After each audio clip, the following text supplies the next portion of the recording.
കെട്ടിട നിർമ്മാണ തൊഴിലാളികളുടെ വിവിധ ആവശ്യങ്ങൾ ഉന്നയിച്ച് AICTU-വിന്റെ നേതൃത്വത്തിൽ എറണാകുളം ജില്ലയിൽ നടത്തുന്ന വാഹന പ്രചരണ ജാഥയ്ക്ക് കോതമംഗലത്ത് തുടക്കം കുറിച്ചു. നിർമ്മാണ തൊഴിലാളി ക്ഷേമനിധി ബോർഡിലെ 15 മാസത്തെ പെൻഷൻ കുടിശ്ശികയും മറ്റ് ആനുകൂല്യങ്ങളും ഉടൻ വിതരണം ചെയ്യണമെന്നാവശ്യപ്പെട്ടാണ് വാഹന പ്രചരണ ജാഥ നടത്തുന്നത്. കെട്ടിട നിർമ്മാണ തൊഴിലാളി ക്ഷേമനിധി ബോർഡിൽ നിന്നും പെൻഷൻ ലഭിക്കുന്നവർക്ക് കൊടുക്കുവാനുള്ള പെൻഷനും മറ്റ് ആനുകൂല്യങ്ങളും ഉടൻ വിതരണം ചെയ്യണമെന്നാവശ്യപ്പെട്ട് AICTU നടത്തുന്ന സമരപ്രചാരണാർത്ഥമുള്ള വാഹന ജാഥ കോതമംഗലത്ത് നിന്ന് ആരംഭിച്ചു.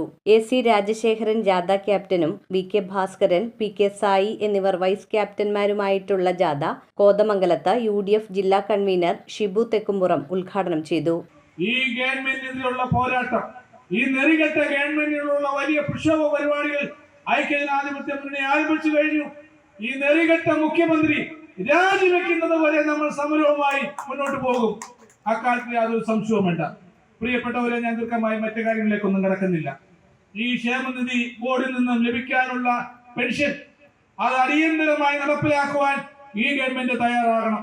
നിർമ്മാണ തൊഴിലാളി ക്ഷേമനിധി ബോർഡിലെ 15 മാസത്തെ പെൻഷൻ കുടിശ്ശിക നൽകുക, വിവാഹം, ചികിത്സാ സഹായം, പ്രസവ സഹായം, മറ്റ് ആനുകൂല്യങ്ങൾ എന്നിവ ഉടൻ വിതരണം ചെയ്യുക, ക്ഷേമനിധി ബോർഡിലെ സാമ്പത്തിക പ്രതിസന്ധി ഉടൻ പരിഹരിക്കുക എന്നീ ആവശ്യങ്ങൾ ഉന്നയിച്ചാണ് വാഹന പ്രചരണ ജാഥ നടത്തുന്നത്.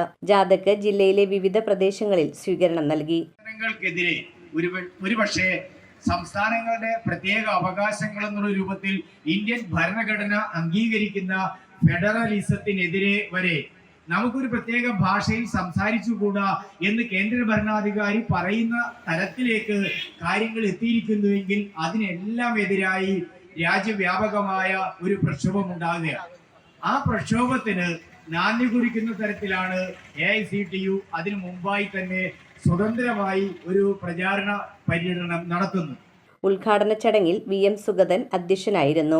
ആളുകളാണ് ക്ഷേമനിധി ബോർഡിൽ അംഗമായി ചേരുകയും അവർക്ക് വാർദ്ധക്യം വരുമ്പോഴോ, അവശത വരുമ്പോഴോ, രോഗം വരുമ്പോഴോ, ഒരു വീഴ്ച വരുമ്പോഴോ ക്ഷേമനിധി ബോർഡിൽ നിന്ന് ആനുകൂല്യങ്ങൾ ലഭിക്കുമെന്നും സംരക്ഷണം ഉണ്ടാകുമെന്ന് ഉറപ്പിന് അടിസ്ഥാനത്തിലാണ് അവരെല്ലാം അംഗമായി ചേരുകയും അംശാദായം അടങ്ങി എല്ലാം ചെയ്തു പോകുന്നത്. അപ്പോൾ ആപത്ത് വന്നാൽ പോലും ഒരു അപേക്ഷ കൊടുത്താൽ പോലും 2 വർഷം കഴിയുമ്പോഴാണ് ആ അപേക്ഷ ഒന്ന് പരിഗണിക്കപ്പെടുന്നത്. അപ്പോഴേക്കും അതിൻ്റെ ആവശ്യകതയുടെ പ്രസക്തി വരെ നഷ്ടപ്പെട്ടു. മെയ് 2-ന് കോട്ടപ്പടി ജംഗ്ഷനിൽ ജാഥയ്ക്ക് സ്വീകരണം നൽകി. അഡ്വക്കേറ്റ് ഇടപ്പള്ളി ബഷീർ ജാഥ ഉദ്ഘാടനം ചെയ്തു. ബേബി സേവ്യർ, ആന്റണി അഗസ്തി, സുരേഷ് ആലപ്പാട്ട്, ജോയ് വർഗീസ്, വിജി സാജു, MK എൽദോസ്, ബേബി അഗസ്റ്റിൻ, ജാനകി ശങ്കരൻ, സഹദേവൻ, ദേവി അഗസ്തി, ജോണി മാറാഞ്ചേരി, TS ചന്ദ്രൻ, ജോസ്, മൂസായം പാറത്ത് എന്നിവർ പ്രസംഗിച്ചു. News bureau, Kothamangalam. 3.5 വർഷം മുൻപ് അവളുടെ ആഗ്രഹത്തിന് ഇതുപോലൊരു ലെറ്റർ ഞാൻ കൊടുത്തു. അന്ന് അവൾ എന്നെ നോക്കി ഒന്ന് സന്തോഷത്തോടെ ചിരിച്ചു. ഇപ്പോ അവളുടെ സ്വപ്നങ്ങളും എല്ലാം യാഥാർത്ഥ്യമാക്കി. സ്വപ്നങ്ങളെ യാഥാർത്ഥ്യമാക്കി MBITS എഞ്ചിനീയറിംഗ് കോളേജ്, കോതമംഗലം.